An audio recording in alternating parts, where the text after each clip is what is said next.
Hi, Selena. Hey, Nikki. Hello, everyone, and welcome to this week's Extra Sugar. So we teased it a few times. The moment has finally arrived. We are honoring the Dolly Parton in this week's Extra Sugar. Woo! Thank you.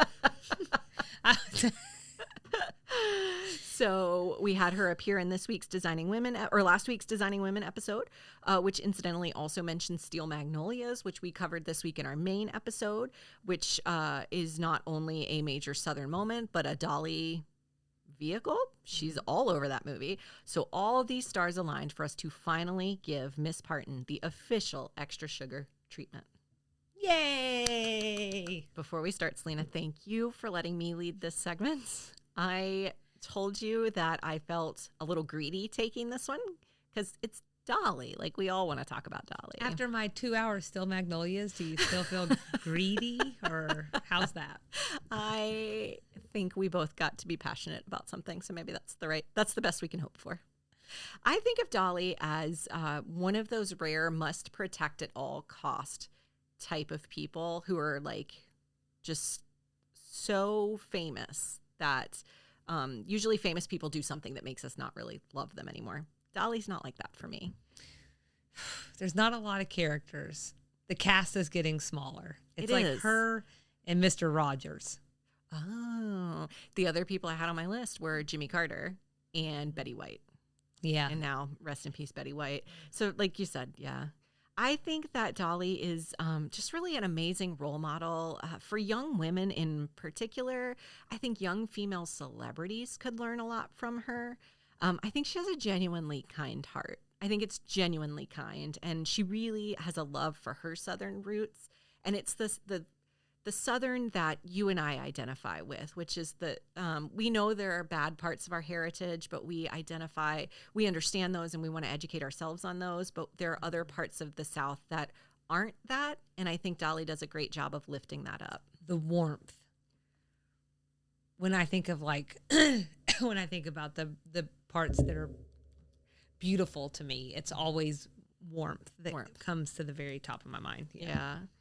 So for all those reasons and more, Dolly deserves this entire segment. And Selena, I have to tell you, I read two really hard copy books.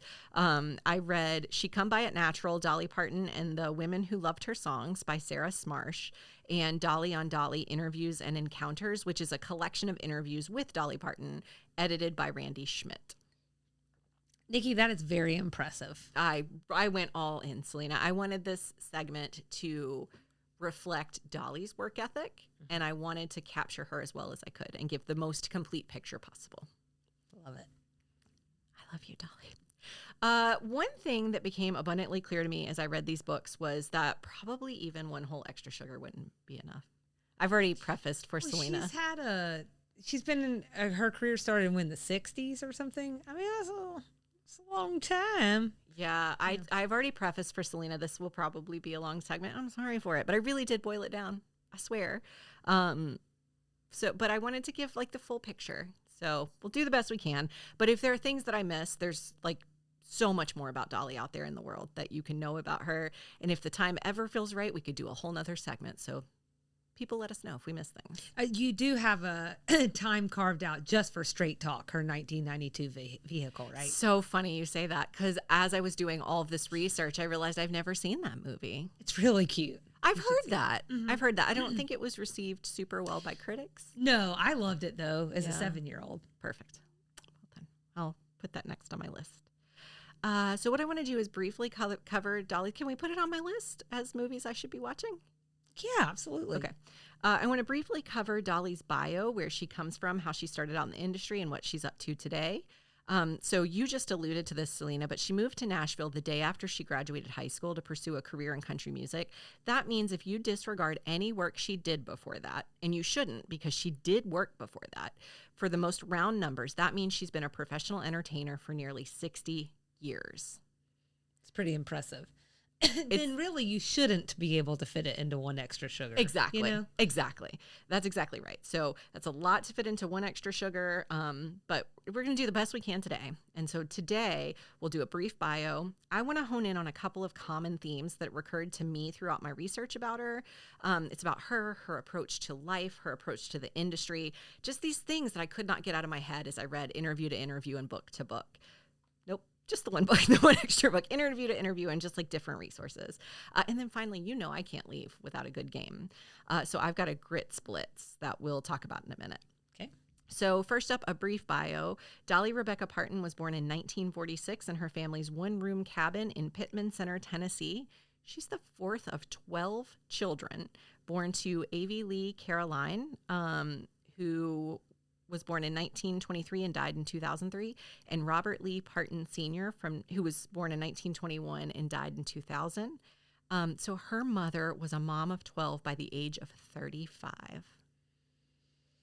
Oh, my goodness. It sounds like that really took a toll on her health. She wasn't often in good health, and so Dolly and her older siblings played a really big part in raising all the little siblings. Dolly's father, Robert, couldn't read, but he took various jobs to support the family. At times, he was a tobacco sharecropper, and at other times, a construction worker. So Dolly says in her childhood, it was her mother who helped instill a love of storytelling and music. As a way to keep their large, poor family busy, she would tell them Smoky Mountain folklore and sing old songs with them. She knew old ballads that immigrants from the British Isles brought to Appalachia in the 18th and 19th century, since she had Welsh ancestry. That's cool. It is cool, right? Yeah. So at some point in her childhood, the family moved to Locust Ridge, Tennessee, and that's where most of her childhood memories come from. So if she's writing about being a kid or being from Tennessee, chances are good she's writing about Locust Ridge. For example, she wrote My Tennessee Mountain Home in the 70s about it. And one fun fact is that a replica of that home stands in her theme park, Dollywood, in Pigeon Forge, Tennessee, which we'll talk about in a bit. And many years after the family sold that farm and she became famous, she bought it back. Throughout her childhood, she attended a Church of God ministry that her grandfather led, and that's where she began to perform at about age 6. She made her first guitar by hand, and played on it until her Uncle Bill, who plays a major role in her story, bought her a new one when she was 8. So earlier in the segment, I talked about how she's been performing for 60-ish years if you only count her performances after graduating high school and moving to Nashville. What I meant by that was that she actually started performing at age 10 professionally. She just did it in between school. At 10, she started to appear on the Cass Walker Show, which was a popular program in Knoxville, Tennessee. In the Dolly on Dolly book I read, there was an excerpt from a 1971 interview she did with the Great Speckled Bird, which I looked up. It's a New Left counterculture underground newspaper published by the Atlanta Cooperative News Project.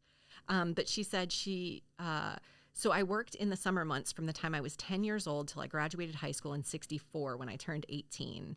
And I worked on Christmas vacations, any holidays, and I got paid a little bit of money for it. That's where my radio work started. In an earlier interview in her career in 1967, which was actually the first interview printed in Dolly on Dolly, she says, we had a radio show in the daytime from 11:30, I think, until 1. Then we had a TV program on Monday, Wednesday, and Thursday nights. I sang there during school vacations, in the summer, on holidays, and Christmas vacations. She's a busy lady, even at 10 years old. So at age 10, she recorded her first single, age 13, she recorded her first single, Puppy Love, on a small label called Gold Band Records, which I think I remember was out of Louisiana. She appeared at the Grand Ole Opry to promote it at 13. And of all people in the world, the Johnny Cash met her that night and encouraged her to follow her dreams. In that 1967 interview I just mentioned, she said she got 3 encores that night, and they said she was, quote, real good, for a young girl and all of that. She recorded another record the first time I read that, I read it as for a girl, and I was like, oh my gosh, how rude. Then I read it again and realized I think they were just categorizing her more as young than as a girl. Although probably both are true. She recorded another record for Mercury Records when she was 15, but she admitted that it didn't do very much, and it didn't do very much because she didn't promote it very much because her parents were very strict about her finishing school, and they would not let her out of going to school and finishing her education. I think I have to agree. So as I said earlier, though, the day after she graduated, like literally graduated on Friday, was in Nashville on Saturday. She lived with her Uncle Bill, who I mentioned earlier. He's the one that bought her first real guitar. She lived with him and his family. During this time, they wrote together quite a bit and actually wrote several really successful songs, but they were all for other artists. Stuff she was recording for herself really wasn't doing too hot, and she said it was because she was being marketed as bubblegum pop, and it really just wasn't resonating with the market. She really wanted to do country, though, but her label wouldn't let her. So in 1966, she wrote a country song for Bill Phillips, and she sang harmony uncredited on it. And it went to number 6 on the country charts, and this is what convinced her label maybe it was time to let her give it a go.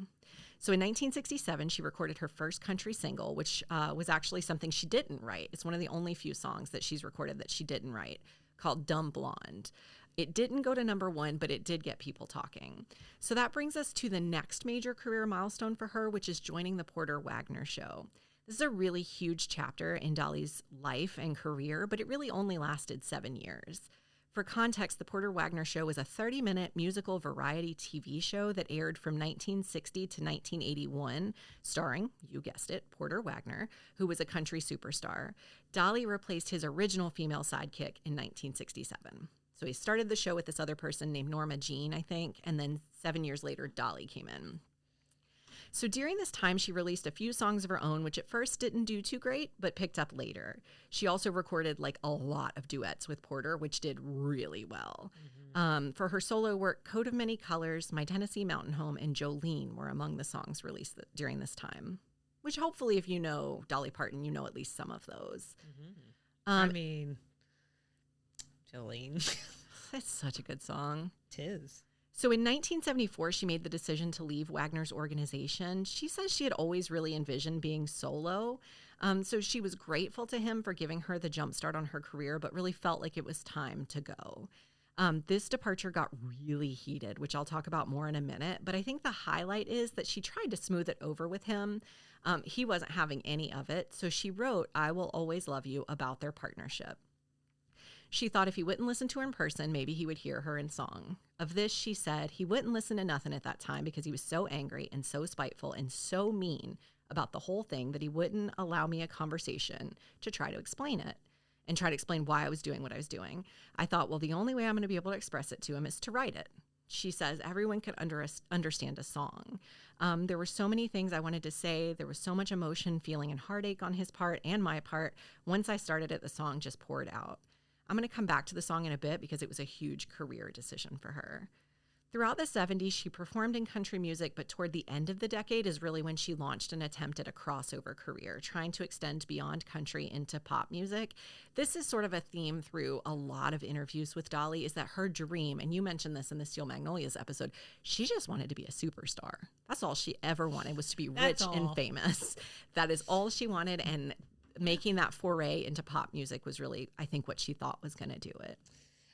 But hold on. But initially it was, they wanted her to be pop and she wanted to be country, which for whatever it's worth sticks out to me because so often I think where country music fans get annoyed is that it's the opposite way. People will use country music fans as a stepping stone to parlay into pop music. And I think they feel very used when they get left high and dry to go into the pop music scene. So I think that's partly right. And I think I was thinking on this because it's really hard for me to think about the things that I was reading about Dolly's career and not think about Taylor Swift, who is another one of my favorite musicians. It's a very parallel career track. And I'm just so curious what leads to that next step, because you have like a Carrie Underwood who has built her career on country music and continues to come back to country. Like all of her music is country with a little bit of a pop flair, but it is undeniably country. So what is that distinction? Why does one leave? Wider audience. I mean, it's just like, especially when you think about then, because now I feel like country music is so much more mainstream. It's also gotten pretty poppy itself comparatively to what it used to be. I mean, and so I don't know as much about country music as other people do, so I should say that first. But I know some things, and it just seems to me if you are someone, particularly someone who wants to be a superstar, I don't know that you get that out of just the wedge of country music, particularly in that time period, because it just is, quite frank, it is a very loving audience. It is a very big fan base, and they are like, whatever the nice term for like rabid fans, they will be in your corner forever.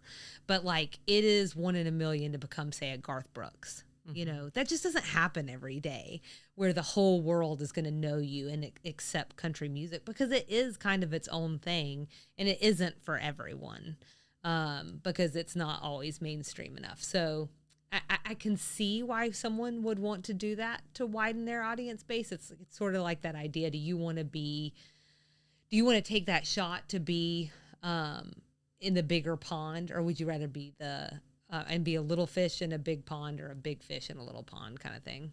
So I think it's definitely layered. I think another thing that I ended up cutting out of this segment is some things I read sort of consistent. I think I cut it out. If I come back to it later, sorry.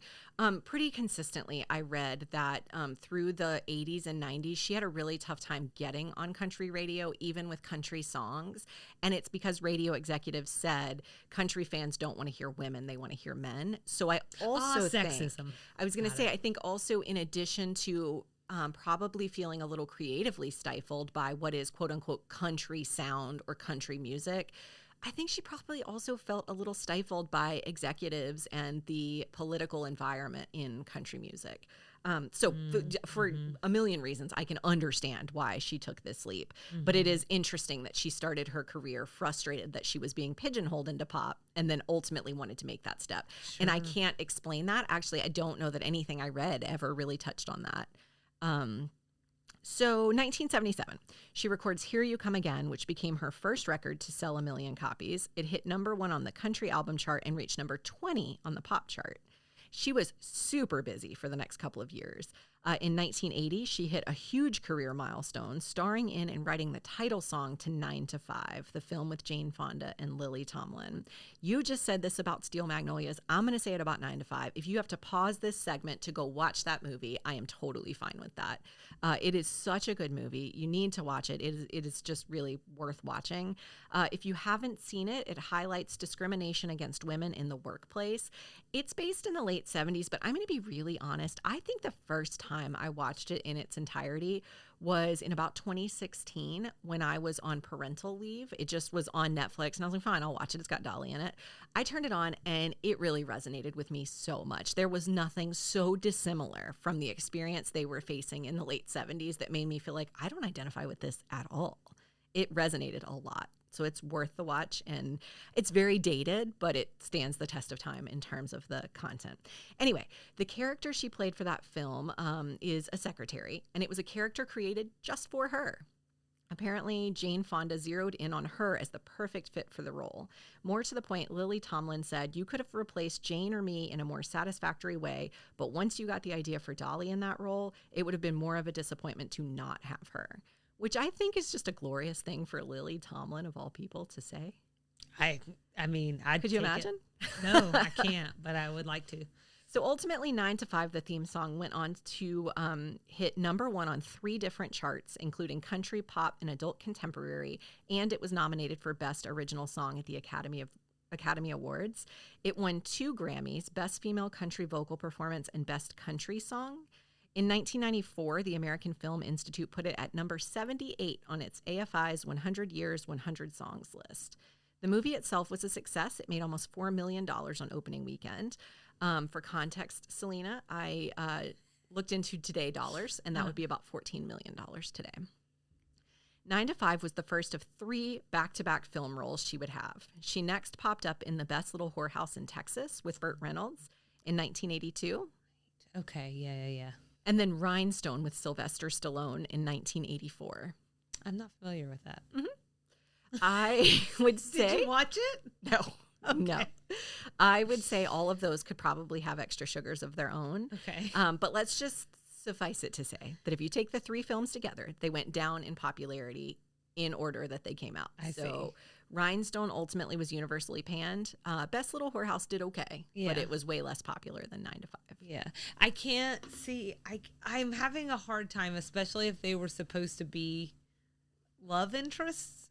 Dolly and Burt Reynolds? Sylvester. Oh, Sylvester Stallone. Okay. I'm having a hard time picturing that. Oh, gosh. I don't think I really went into depth here. Oh, yeah, I read a couple of interviews. I don't think they were love interests. I think it was more like mentor-mentee. I could be wrong.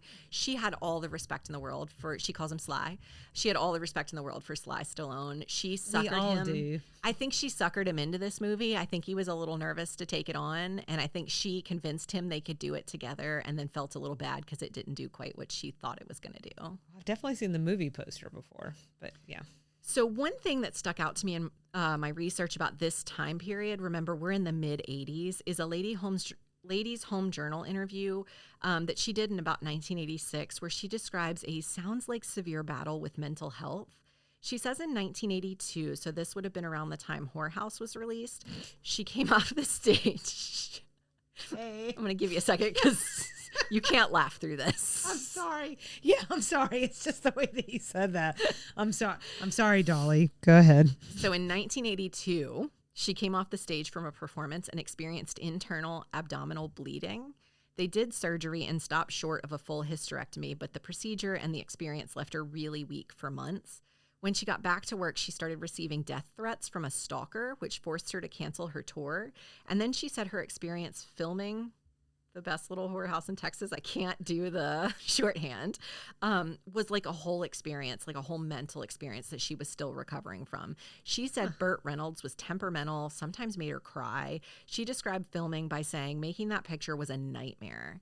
But full disclosure, two sides of a coin and everything, it sounds like Burt also had some not so kind things to say about Dolly. Things like, you know, along the lines of course she's humble and wonderful in public. So it sounds like there was something there. And then also compounding all of these professional experiences were some less than defined family issues. She says during this time she began to binge eat, her voice got very hoarse, her health was fragile, and she started canceling concerts and getting sued for canceling them. She ended up just dropping out of sight for a while. When she was asked how bad it got, she said, quote, "It was bad. It was devastating to be in that depressed state of mind. For about 6 months there, I woke up every morning feeling dead." She says she got close to taking her own life once, but her dog Popeye interrupted her, which she took as a spiritual sign that she needed to stay longer. She did say that whole experience left her with more tolerance and patience for people struggling with mental health disorders.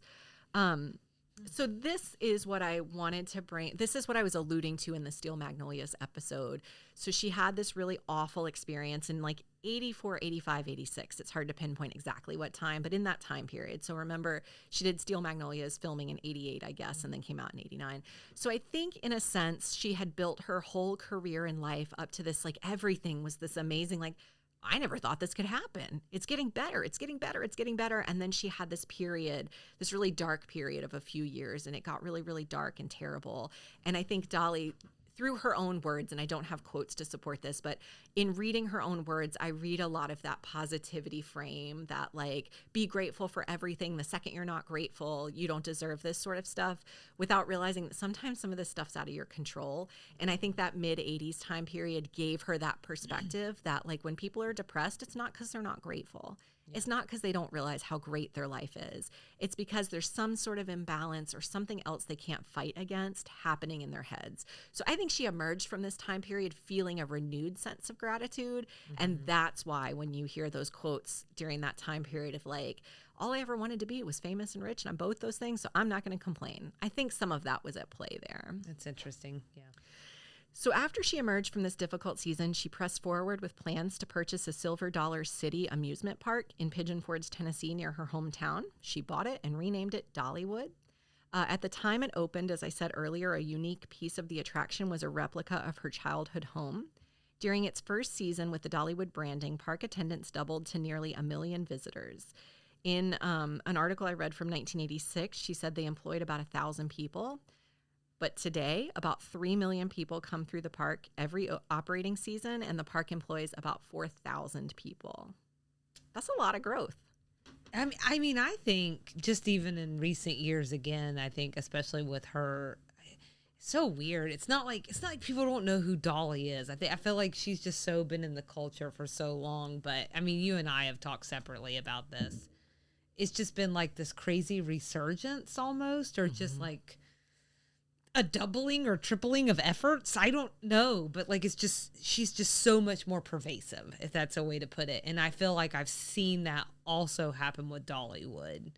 I think a lot of what helps her, and we'll touch on some of this later, and I know you and I have talked about this off air, is we know so much about so many legends and so many people. And when you know too much about some people, it starts to fall apart. Dolly is very strategic about what you know about her, and she has this magnetic way of making you feel like you know her without knowing her. Yeah. And I think that helps. I think it's rare, and I think people latch on to the rarity of that. I will say Dollywood has raked in amusement and theme park awards, and like mostly in the last few years.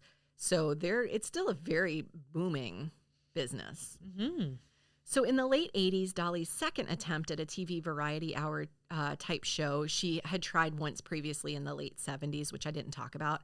It flopped after one season. She said there was really just too much buildup. There was no way it was going to live up to the hype. So that's when she busied herself with Steel Magnolias, which, as we know from this week's episode, came out in '89. Throughout the 90s, she made a ton of guest appearances. As we know, she appeared on Designing Women. But one of my favorites was when she played herself in the 1993 The Beverly Hillbillies film. Have you seen that movie? Like in 1993. It's so goofy. I love it. I'm probably due to. I haven't watched it in a long time. You're due. But I loved it. Kyle looked up the song. It's the 30-year anniversary, so get on it. Oh, sure. Yeah. Kyle looked up the song she sings in that movie, and it's just so. I just love that movie. After that one, she didn't appear in film again for nearly a decade when she popped up in 2002's Frank McCluskey CI. Do you remember that movie? I don't. If you Googled it, you would remember it. I don't know that I've ever seen it all. I feel like maybe it's an SNL spinoff or something. It's something really goofy. And like for Dolly Parton to come out of like film retirement to appear in that movie, it's a choice. McCluskey CI. Yeah. Okay. So of all the films she's done since the early 90s, I think the most notable ones for me were a guest appearance in Miss Congeniality 2 and a starring role in Joyful Noise with Queen Latifah. Mm-hmm. Of the TV she did during this time, I feel like I have to mention her ties with Hannah Montana. I very briefly touched on the fact that she is Miley Cyrus or Billy Ray Cyrus. She is that's his daughter. She's Miley's real life godmother. I'm going to get this out any minute now. She's Miley's real life godmother. So then she played her grandmother on Hannah Montana. There was a moment in like the mid 2000s when Hannah Montana was everywhere. So Dolly being her grandmother in the show is a pretty big deal. Sure. So, musically, Dolly never stopped. So it's funny that the music sometimes takes a backseat to some of the other stuff that intrigues us about her. I think sometimes people think about Dolly as like this consummate entertainer in all things, maybe but music. I just don't. As I was reading interviews, I was like, are people even paying attention to the music? Mm-hmm. It's really a shame because the music is really something to talk about. So in fact, while I was preparing this segment, I read about how she started experimenting more with her music after she grew so frustrated, like I mentioned, with mainstream country radio and her record label that she just formed her own. So she started experimenting with music in a way she hadn't before. So this would have been the late 90s, early 2000s. And during that time, she released a few bluegrass albums. And I love bluegrass music. There's something about it that just gets me. Yeah, you were telling me about that and said how good it was. I still need to. So good. I pulled it up on my Spotify and I was just like, what does that sound like? I've listened to it cover to cover a couple of times. I think it's called The Grass is Blue. Highly there recommend. You go. She's so clever. So again, I'm as guilty as everyone else that I didn't really mention her music a ton when talking about her film and TV career, but she was releasing music that whole time. Again, it's almost impossible to capture it all. According to the latest count, she's written at least 5,000 songs. She's recorded and released almost 1,000, 956, 200 of which have been singles. If you count her duet work with Porter Wagner, that number is closer to 250. So that speaks to the breadth of their work together. Mm-hmm. She has had the most #1 hits by a female artist on the Billboard Hot Country Songs chart of 25. She also holds the record for the most top 10 albums on the Top Country Albums chart of 43. She previously held the record for the most top 10 hits by a female country artist until, can you guess who? Reba. Oh, Reba McEntire. You know what I was thinking in my head is how does Reba not have I don't know. Reba surpassed her in 2009 for most top 10 hits by a female country artist. Dolly is the only artist to have top 20 hits on the Billboard Hot Country Songs chart in every decade from the 1960s to the 2010s. It's pretty impressive. As of 2012, which was the most recent data I saw, she sold 100 million records.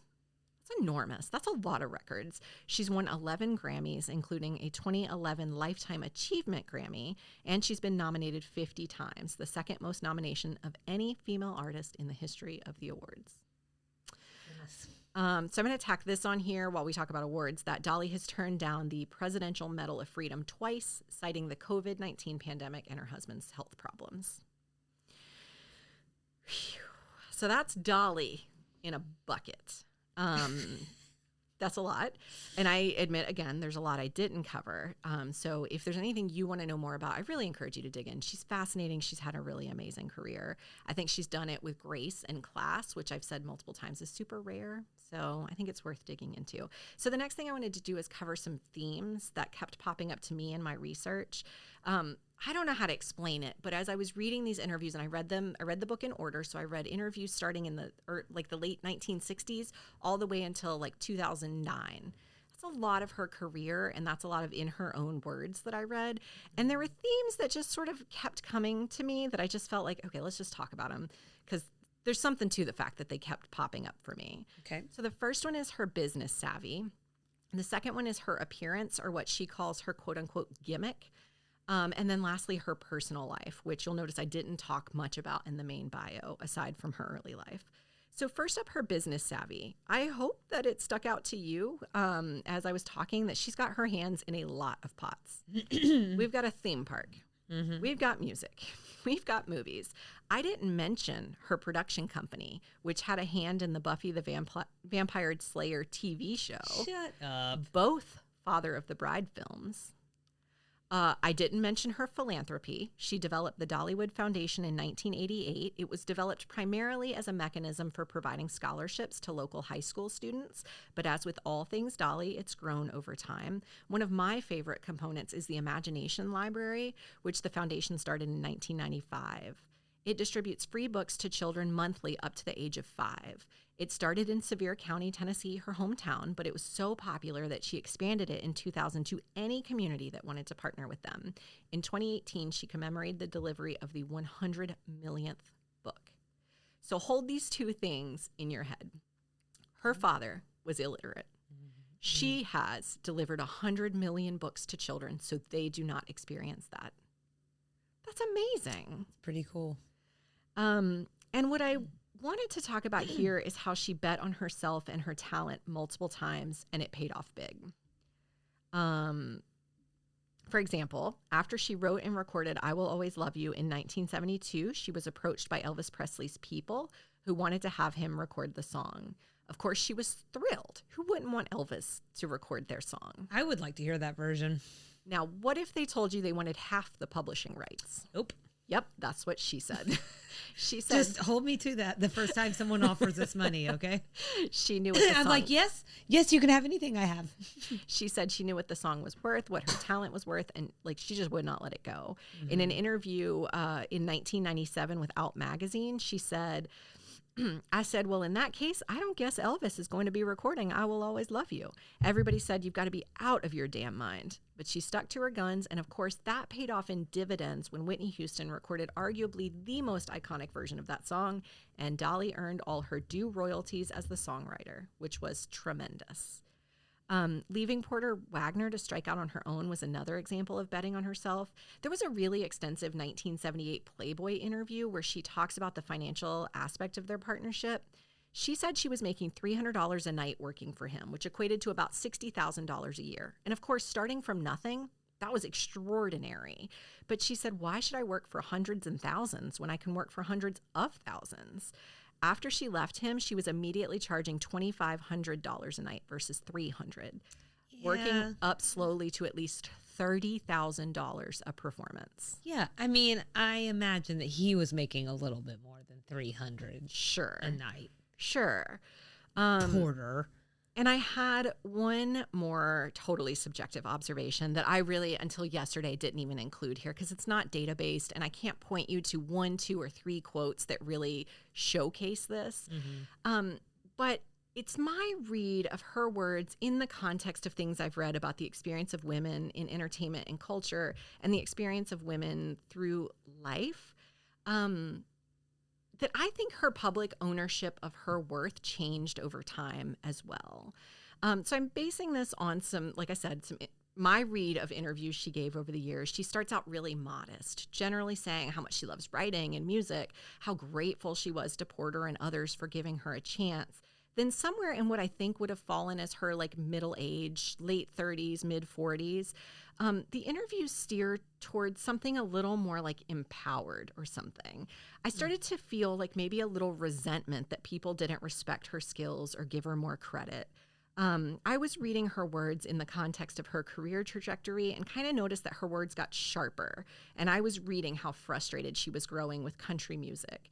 So it would be observations like what I talked about a minute ago, that country music hadn't put one of her songs in their rotation for years, paired with comments from her about how many songs she's written herself and how much success she's had over her career. So don't misunderstand me. She never lost like that gentle, modest country girl persona, but there was definitely a shift in tone and attitude that didn't really align with what I'm used to hearing from Dolly. Like I expect Dolly being like, oh, I'm just so lucky to be here. And I blah, blah, blah. There was a time in a couple of those interviews where she was like, I have written almost 1,000 songs. I know what I'm doing. And it was just, it shook me because and I think she shifted the other direction as she's aged, where she's gotten back to that more modest, but I think she's gotten to a point in her career where people finally do respect her after she had to kind of put her foot in the sand and say, like, I've really done these things and I need you to give me credit for it. I don't know if I'm articulating. Is that making sense to you? It totally makes sense. I guess I'm having like 18 thoughts at once, which always goes well. So the first thing I'm thinking of is like maybe there's some things in her personal life, some things that you've already described that could be matching up with this time frame, and that might do something. The other thing I'm thinking of is something that my in-laws have told me for several years. You know, they've known me since I was 22, and they said, sorry to make this about me, but I can only speak from my experience. But they've told me for a long time when I would have trouble like standing up for myself. I know you're sitting over there like finding that maybe this hard to believe. I see you, but like, you know, or like having trouble like expressing myself, or you know, just telling people what I want, what I need. That they said, Selena, they've told me for years that'll come with age. Mm-hmm. And I have watched that come to fruition. And I think some of that is just getting older. I think some of it is wisdom. I think some of it is frustration.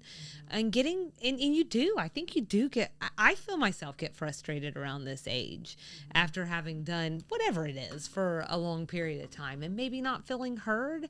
And I can't imagine. And I mean, I'm just I'm like a regular person, you know. If you're someone who's amassed that kind of whatever and you have that kind of talent and you've been doing that since you were 10 years old and you still feel like you're getting roadblocks, dang, I would be really frustrated too. So you're seeing me process through all of that. And it looks weird on my face. Which, you know, is honestly part of why I almost left it out, because I can't quite articulate the point I'm trying to make, except I think being a woman is complicated. I think being a woman in entertainment is complicated. I think being a person who's getting older and working through your wisdom is complicated. And I couldn't help but notice the sharpness in her words that changed over time. And it really, again, you said, sorry to make this about me. Sorry to make this about Taylor Swift. She has a documentary on Netflix called Miss Americana, where she apologizes to the interviewer. She says something and she goes, I'm sorry, was that too loud? And then she goes, why do I say I'm sorry? I'm sorry for talking too loud in the house that I bought with the money I made from making music about my life. And that right there is what I was hearing in Dolly's voice. And that's why I say I almost left it out because it's totally subjective, driven by context that I've heard over time. But I really think that I was I think I was observing something that was happening. Well, it's probably because, not to put us in she's middle age. When you said it, you might as well have just socked me. Oh, I'm at my quarter life crisis. I'm going to be a super centenarian. Yeah, so but like also I can't help but think like, I mean, we're moving into that time frame, Yep. and so I think that it does, as someone moving into that time frame, you're probably picking up on something that you're feeling in your own life. I mean, I'm not trying to put anything on you, but I think that might make you more on high alert for some of those feelings, and I think that's fair. Probably right. And then part of it is also just my exposure to Dolly didn't track with the sharpness. It felt weird. It felt weird. So we got two more themes to cover. The next one I want to talk about is her appearance, or what she more or less refers to as her gimmick. Okay. So if you know anything about Dolly, you know everything is big. Her hair, the high heel shoes she wears, the colors, the bright big colors she wears. Not that waist. No, her waist is very tiny, but her chest is very big too. Yeah. So we have that in common. I cannot imagine being in a room with her and not immediately like singling her out. Like she just is noticeable, at least publicly. I read one time she goes to her hometown grocery store. She just does it with no makeup on and in the middle of the night, and no one recognizes her. Love it. So like I said, that book of interviews I read spanned from 1967 to 2014, and there was almost no interview that skipped discussing her appearance. To me, it seems like that interest really ramped up in the late 70s after her departure from Porter Wagoner. So there was a 1977 Rolling Stone interview where the reporter writes, common courtesy and a sense of fair play prevent me from asking Dolly Parton what her remarkable measurements might be. I mean, but did you? They did talk about it. That reporter did not specifically ask her about it, but it did come up naturally. And then you did put that in your article. Right. So what a gentleman. Go on. And truly, that was the first time it really started to feel crude. Like people had acknowledged big hair or whatever. That was the first time in reading that it really felt like people were really starting to comment on her chest. So again, like people had commented on her hair and her clothes. So in the Tennessean the year before that interview, she had shared two things that she continues to double down on. Her clothes on the outside don't say much about who she is on the inside. She continuously calls herself, quote, real on the inside. And she shares that she ended up liking hair and makeup because she never had access to that as a kid. She says she didn't get a choice about wearing worn out breeches or having stringy hair. Ooh, breeches. So those were her words. That's in quotes in my notes here. So she told herself when she grew up, she would have all pretty clothes and jewelry and makeup and hair. Earlier in her career, she addressed that her appearance was a tough pill for country music to swallow. In that Tennessean interview, she says the CMA Awards show asked her each time she was invited to participate to wear less hair and less makeup, and she straight up declined. She refused to change herself for them. She said she didn't want to blend in with everyone else. She wanted to stand out. And that's something she repeated a couple years later in the family circle when she said, I don't look this way out of ignorance. It's my gimmick. I've always tried to look as different as I felt. I could have played it safe in jeans and a work shirt, but it left no room for imagination. I figured the way I look, I would at least hold people's attention long enough to see that there was something that came from within. So going back to that like shift to pop music, I think this might have been one of the ways country music was containing her, and she was getting a little uncomfortable with it. In pop, she could kind of express herself a little bit more. Yeah. I mean, conservative. Exactly. So there was a deep-rooted sense of lack of control in her childhood, but then she harnessed that and kind of manipulated it into something that is really integral to her business and her image. I think that's really genius. One other thing that I don't want to harp on too much here, but it would be kind of disingenuous to not address, would be her weight. In multiple interviews I read, she reiterates how tiny she is. She's 5 foot nothing. I think that's how she characterized herself on multiple occasions. Nearly any woman knows that height can really affect how weight appears on your body. And when you pair that with a really public... Tell me more. When you couple that with a really public career, people's expectations of the way you look, and then, of course, a hearty country girl appetite, which she talks about on several occasions, it all added up to a little bit of a weight-related mind meld for Dolly over the years. I had no idea I was taller than Dolly Parton. Oh, well. I just really learned something today. Go on. Sorry. I get the sense that one of Dolly's defense mechanisms may be making herself the butt of the joke before others can do it. So she addressed her weight a lot in the interviews I read. And to be fair, in my opinion, it wasn't provoked by the reporter in a lot of instances. And so I feel like I want to say that because I think a lot of times we say the media push this narrative that, everyone should be skinny, or the media make a big deal about people's weight. And we've talked about that with Dixie Carter. I just want to be really clear that the reporters did not come in hot and say, like, why are you so fat? This was something Dolly was bringing up proactively on her own. Right. Now, does that mean there were not media outlets doing that got into her head and made her feel like I need to mention this head on? I don't know. What I can say is what I read, and they weren't asking her directly about it. She was bringing it up. It does become chicken or the egg, right? Sure. Yeah. Either way, it clearly affected her. And I can tell you that in the index of the book of interviews that I was reading, the eating disorder entry has 2 lines of references, including a cross-reference to dieting and favorite foods. So she's talked a lot about dieting throughout interviews over the years, dieting, food, all that. Personally, I remember one time my mom told me Dolly would let herself have dessert, but she had to be walking on the treadmill to eat it. And at the time, probably as a teenager, I thought that was genius. Like, as you're taking it in, work it off. Okay, you're talking to someone who is like, baby food diet at 17. I'm like, oh perfect. Now that we can see that for what it is, it's really sad, right? Yeah, I don't, I have to tell you, like, either I've blocked it out completely or I don't recall these things about diet with her.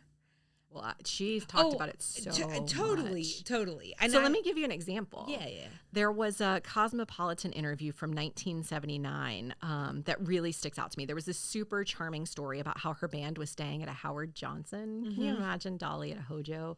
I can imagine me in one, and it wasn't great. Go on. They were celebrating her husband Carl's birthday. They had a huge party for him, and she cut the birthday cake, but she couldn't eat it because she had been fasting for 20 days.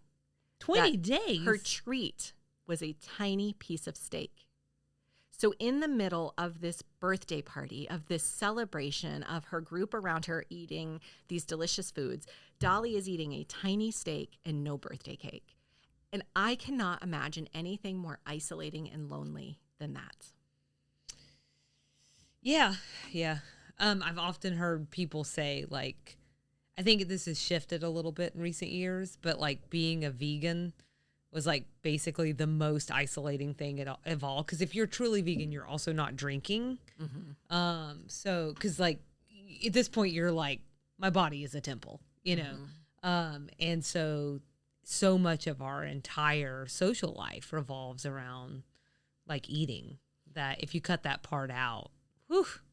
Yeah, so this story I just told you is about the late 70s. I told you she had that mental health crisis, I'll call it, in the mid 80s where she started binge eating. She came back out in the late 80s, early 90s talking about how she was in the best health of her life. She talked a ton about what to me sounds like restricted eating, even at that time, under the guise of healthy eating. So I think that is that's probably a complicated part of her past and her life. But I felt like I had to mention it because it was just so much a part of what I was reading in the interviews. Yeah. So the last theme I wanted to touch on is her personal life. I just mentioned Carl. As you noticed, we are 48 minutes into this segment, and that is the first time I've mentioned this man. And they've been married 56 years. They were married May 30th, 1966 in Ringgold, Georgia, which is about an hour and a half from us here in Atlanta. And it's right on the Tennessee line. And I swear this wasn't intentional, but my wedding anniversary is just a day before that. And we also got married in North Georgia. I'm not saying Dolly and I are living parallel lives, but Dolly and I are living parallel lives. Absolutely. Well, take us to stardom, will you? So in the beginning of her career, Carl kept such a low profile, and of course the internet wasn't a thing. Her fans truly thought he wasn't real. There were rumors he refused to see her perform. Time and again, she just reiterated he prefers to keep a low profile. He never wanted to be famous or part of her career, and he prefers to live at home. He doesn't like to travel too much. She has always said the space in their marriage is exactly what they need to stay together. It gives them both the room to explore the parts of their lives they want to without stepping on each other's toes or getting into each other's ways. So actually that Cosmo interview I was just telling you about where they were in the Howard Johnson, her husband spoke to the reporter, and the reporter went out of their way to note this was one of the first times, and they'd been married like a decade at this point, one of the first times he had ever been noted as like interacting with media. One thing that I read that was super interesting, and I mentioned this a second ago, was something along the lines of, despite how much she talks and it feels like she's sharing with you, Dolly is super private and leaves you feeling a little bit more confused about her than you were when you started. Now that's a talent. The more interviews I read, the more true that started to feel. The only thing she ever really addressed head on in terms of like the most invasive line of questioning about her personal life was about her best friend, Judy. So in a Vanity Fair interview from the early 90s, she said, "Some folks think Carl and me cut a deal years ago for him to be my husband and keep his mouth shut. And for that, I give him 50% of my money. Is it true?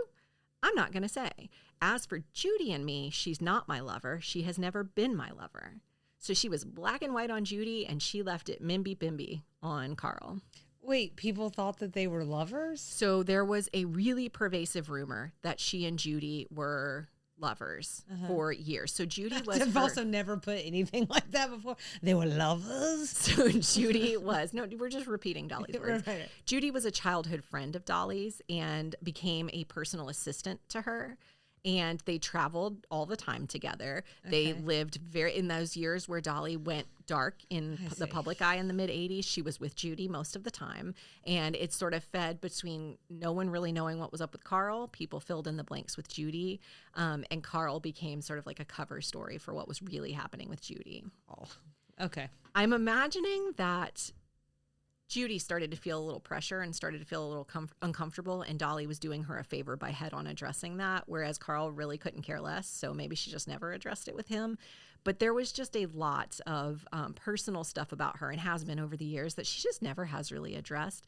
And don't mishear me. Maybe that's the smartest way to do it. I don't think celebrities owe us unlimited access to their personal lives. What I'm pointing out is how artfully she sidesteps certain parts and head-on addresses other parts. Well, I don't know if that's for the people listening or for this person listening, but I caught on. Thanks. Okay. I think it's artful. I think it's probably strategic.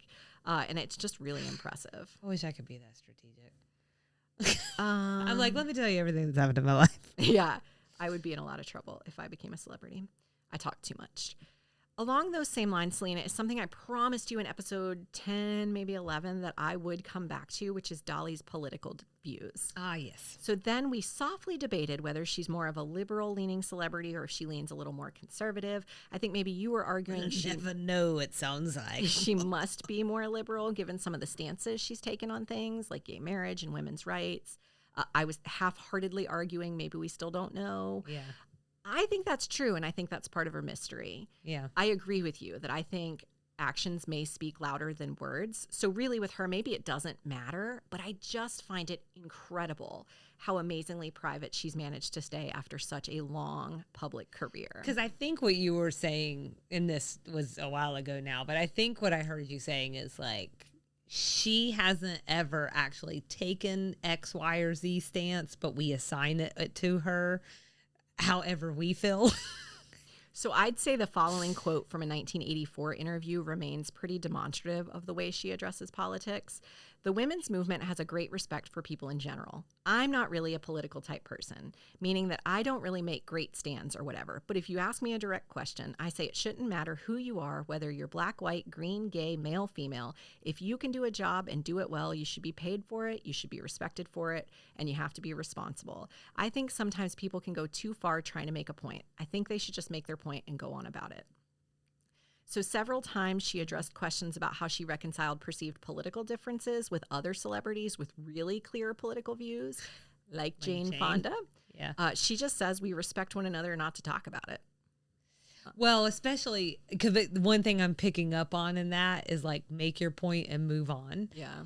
And don't read too much into Jane it. Fonda is not a make your not point, that kind move of gal. on kind of gal. Yeah, I think I'm going to keep making this point. I respect that too, by the way.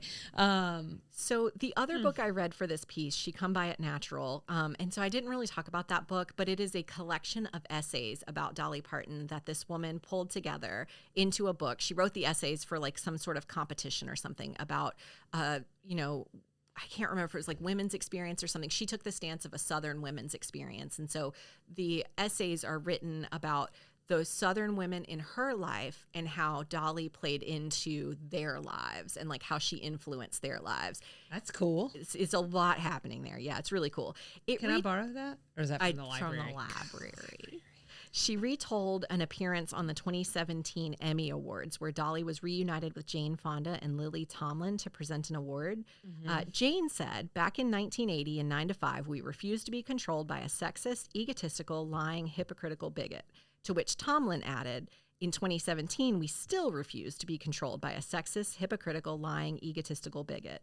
And Dolly said, I'm just hoping that I'm going to get one of the Grace and Frankie vibrators in my swag bag tonight. So it's obviously the least political of the three statements. Does it mean politically she errs in a different direction, but she's too wise to say it? Does it mean she agrees, but she's too wise to say it? I'm not sure we have enough information to know for sure, but honestly, I don't care because it seems like where it matters, she's committed to doing the right thing. I present to you a 2016 Slate piece, which was written about one of Dolly's other prominent business ventures, Dixie Stampede. It's kind of like medieval times, but it's Civil War themed and shockingly off base for someone like Dolly in the year 2016, which is when this Slate piece wrote it. Is that in Pigeon Forge? It's in Pigeon Forge. There is a location in Myrtle Beach, and for a very brief time, there was a location in Orlando. Okay, because I've seen it in Pigeon Forge before. I didn't know what it was. My grandparents had a little plastic cup from Dixie Stampede when I was growing up. I've never been there. I don't think I've been there. Maybe I have, but I know enough to know it's like medieval times. So It's like this horse show. It's like a little bit of a entertainment thing. Anyway, the writer of that Slate piece, so it was obviously a critical piece. The person loves Dolly Parton, and they were like, I went to this place, and it's like really horrifying that in 2016 this is still a thing. And from Dolly Parton, of all people. So that writer reports they reached out to Dolly's camp for comment, and she was told, quote, they would evaluate her piece. So super non-committal, right? 5 months later, they dropped the word Dixie from the attraction's name, announcing they would rebrand as simply Stampede beginning in the 2018 season. I checked the website writing this piece and can confirm it's now called Dixie Parton Stampede, and it looks more Stars and Stripes than Confederacy. Oh, wait, Dolly Parton Stampede? Mm-hmm. Okay. Of the name change, Dolly said, there's such thing as innocent ignorance, and so many of us are guilty of that. When they said Dixie was an offensive word, I thought, well, I don't want to offend anybody. This is a business. We'll just call it the Stampede. As soon as you realize that something is a problem, you should fix it. Don't be a dumbass. That's where my heart is. I would never dream of hurting anybody on purpose. Did I leave you with more questions than answers, Selena, or did I give you some information that was... I have learned a lot. Probably more than you cared to know about Dolly. That is ridiculous. I feel like I have a lot to sit with. She's just a fascinating person. And it's so funny because as you've walked through all of this, I'm getting shades of all of these other artists. Like I'm thinking a little bit about Marilyn Monroe as you talk. I'm thinking a little bit about Taylor Swift as you talk, because they're marketing genius on both. So it's like very impressive. You know, and I don't know. It's making me think about her contemporaries and how she's similar and how she's different. And I am thinking a little bit about this idea that, yeah, she's not, maybe she wants to say that she's apolitical, and that's fine. I can appreciate that. But I can also, I think what you said too about like how your actions speak a little bit more than your words. Mm-hmm. And this idea of the frustration that she talked about in country music because of this system of country music and what was set up, and like just kind of thinking through, but it matters. This is why. And it's things that she's faced.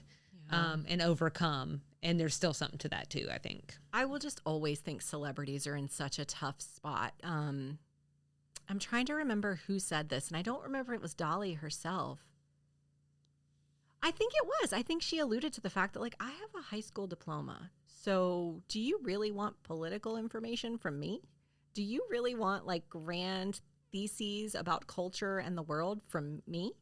And so I think celebrities are in this tough spot where you're damned if you do, damned if you do, damned if you don't. That's what you really see. I would This is like that thing where people are like, you should have to, you have to be careful when we start putting parameters on stuff. Like, you should have to receive this much education to vote. Yeah, You should for have sure. to, why don't we go back to owning land to vote? Yeah. That wasn't problematic. So I think, just talking about normal people, like, I don't know. It is actually common people who make up with common attributes about themselves that make up the U.S. And so it does kind of matter. Now, her as a celebrity figure, not necessarily. Well, that's what I have to say about the way she has ended up approaching political stuff. So by not making political grandstands, there was a time in my life where I would have been like, how weak and how like no backbone to not just say certain politicians are doing the wrong thing. How weak is that?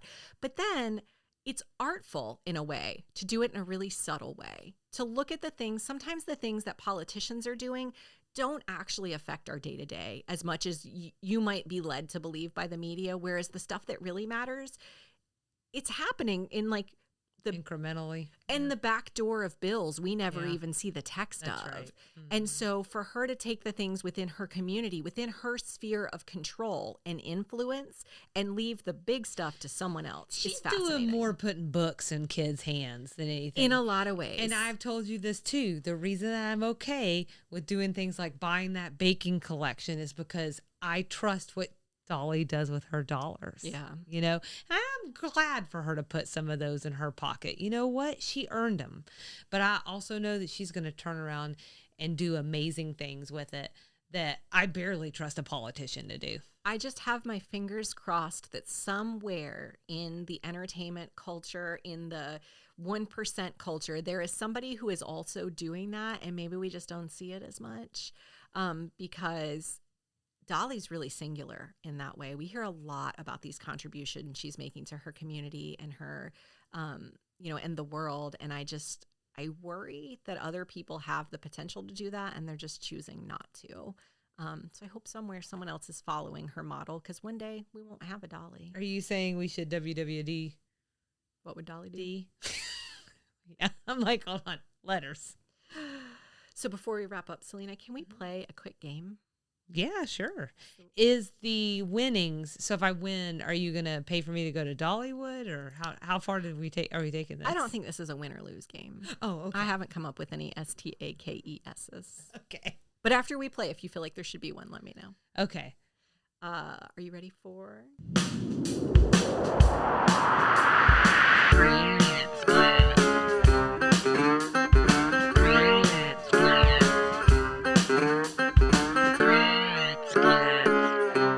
Grits Blitz. And the reason I say I don't think it's a stakes game is because I think it's kind of going to be luck of the draw unless you just happen to be super familiar with inspirational quotes from Dolly Parton or the Dalai Lama. There's only one way to find out. I'm calling this segment Dolly or Dolly. As an aside, for those who don't know, the Dalai Lama is the foremost spiritual leader of the Gelug, or Yellow Hat school of Tibetan Buddhism. There's a lot more context we could offer, but again, not an extra sugar on him. So just want you to know who he is and why I put this segment together in that way. The other thing I will say is that he's known for saying a lot of profound things, and so is Dolly Parton. So I can put them head to head in that way. And then the last thing I'm going to say is that recently the Dalai Lama found himself in an awkward public encounter in which he asked a small child to suck his tongue. It's really awkward. Some say inappropriate. I feel like it's inappropriate to me, but there may be information I'm lacking, and I want to admit that. I will say there's a statement by his team, which isn't great, to be honest. It's awkward. There's been a lot more media coverage. So I put this segment together, literally put the finishing touches on this, told Selena about it, and then this news story came out. So I think information is still unfolding. Needless to say, it's awkward at a minimum. At a maximum, it's super inappropriate. What would Weezer say? That's it. I found it. I'm in hell. That's how I felt when I saw that article. I was like, seriously? I had been sort of noodling this concept for a while. Finally got it all pulled together. And then this.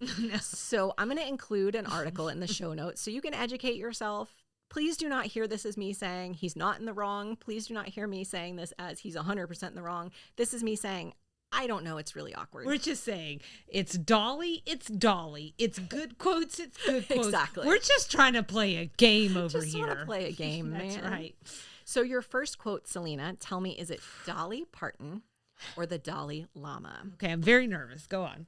Storms make trees take deeper roots. Storms make trees.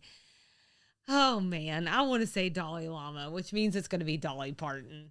I'm going to say Dolly Parton. Screw it. You're right. All right. You are right. All right. I'd like to put some stakes on this. So there's one. Right. Just kidding. We cannot direct the wind, but we can adjust the sails. Dalai Lama. That is wrong. Dang. Okay. The goal is not to be better than the other man, but your previous self. Dalai Lama. Dalai Lama. That's two right. Love and compassion are the true religions to me, but to develop this, we do not need to believe in any religion. Oh. Dalai Lama. It's the Dalai Lama. That's three right. There is an entire piece of Dolly Parton about Christianity and her views on religion that I did not go into, but it is probably worth someone looking into because it's interesting. It's taken a little shift over time too. An open heart is an open mind. Dolly Parton. Dalai Lama. Oh, dang. Choose to be optimistic. It feels better. Dolly Parton. It's the Dalai Lama, and it feels like a Dollyism. I Yeah. agree with you. It's the Dalai Lama. Dollyism is a positive attitude and a sense of humor go together like biscuits and gravy. But that one was too easy. Dalai Lama. Don't get so busy making a living that you forget to make a life. I'm scared now. Dolly Parton. You are correct. Leave something good in every day. That is beautiful. I'm going to say Dalai Lama. It's Dolly Parton. Dadgummit. God, she's profound. This is your last one. That's why we're playing the game. It's Selena. good. It's good. Let us try to recognize the precious nature of every day. Dalai Lama. It's the Dalai Lama. You are correct. I'm Let's not see, terrible. 1, 3, 6, 7, 8, 9. So you got 5 out of Half? 9. That's That's really good. It's more than half. for me. Do you need steaks? No, it's all right. Okay. Just one trip to Dollywood. And you'll be set. Yep. Okay. So with that, I'm going to call it a wrap on this, the longest extra sugar I think we've nearly ever done. And I'm looking at the time clock, and I can certainly say that. Thank you, Selena, for your patience and for letting me just talk about Dolly. I loved it. What are you talking about? This was a real joy to put together. And thank you guys for hanging in there with me. As always, please remember you can follow along with us and engage on Instagram and Facebook at Sweet Tea and TV, TikTok, Sweet Tea TV Pod. Our email address is sweetteatvpod@gmail.com, and our website is www.sweetteatv.com. As always, there are several ways you can support the show. You can tell your family and friends about us, rate and or review the podcast wherever you listen. And then there's a Support Us tab on the website with a few additional options for supporting us. And then come back next week for a brand new Sweet Tea and TV take on designing women. This has been this week's Extra Sugar.